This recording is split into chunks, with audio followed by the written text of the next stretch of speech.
আমি হামাগুড়ি দিয়েই খাড়া। শোন হিমু, আমার সঙ্গে হাঙ্কি পাঙ্কি কথা বলবি না।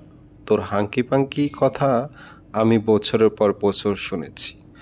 তোর এসব কথায় আমার কিছুই হয় না। তুই তোর মোবাইলটা সারাক্ষণ সঙ্গে রাখবি, চার্জ যেন থাকে। আজ দিনের মধ্যেই তোর সঙ্গে অনেকবার কথা হবে। আমি এখন রাখলাম। প্রিয় পাঠক, আমি যে মোবাইলে কথা বলছি সেটা আমার না। যোগাযোগ যন্ত্রের যন্ত্র পকেটে নিয়ে ঘোরা হিমুরা ঘুরে না। হিমুরা বিশ্বাস করে যোগাযোগ যখন হবে তখন আপনাতেই হবে, যন্ত্র লাগে না। বর্তমানে যে যন্ত্র আমি হাতে নিয়ে ঘুরে বেড়াচ্ছি সেটি পেয়েছি মাজেদা খালার কাছ থেকে। তার সংসার যখনই কোনো জটিলতা তৈরি হয় তখনই তিনি একটা মোবাইল ফোন সেট আমার জন্য বরাদ্দ করেন। জটিলতা কেটে গেলেই যন্ত্র ফেরত। তার সাম্প্রতিক জটিলতা রেণু বিষয়ক।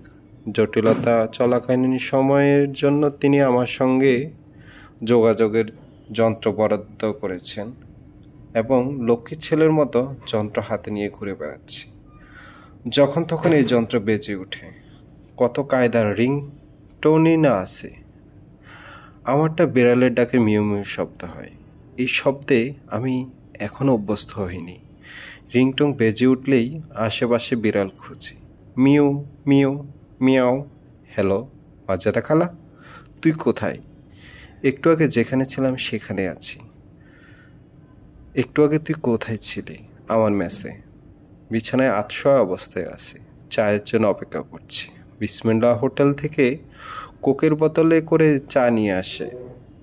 এখনও কেন আসছে না বুঝতে পারছি না। যে ছোকরাটা চা নিয়ে আসে তার নাম বাদল। সে মনে হয় ক্যাশ বাক্স ভেঙে পালিয়েছে। ছোকরা মহাচোর। এত কথা বলছিস কেন? ভ্যাঁ ভ্যাঁ করে যাচ্ছিস? একটু জরুরি কথা বলার জন্য তোকে টেলিফোন করলাম। তুই শুরু করলি রাজ্যের কথা। জরুরি কথা? এক্ষুনি চলে আয়, একটা সিএনজি করে আয়। সিএনজি নিয়ে কীভাবে আসবো? ভাড়া লাগবে না? একটি ট্যাক্সি ভাড়া দেওয়ার মতো টাকা তোর কাছে নেই?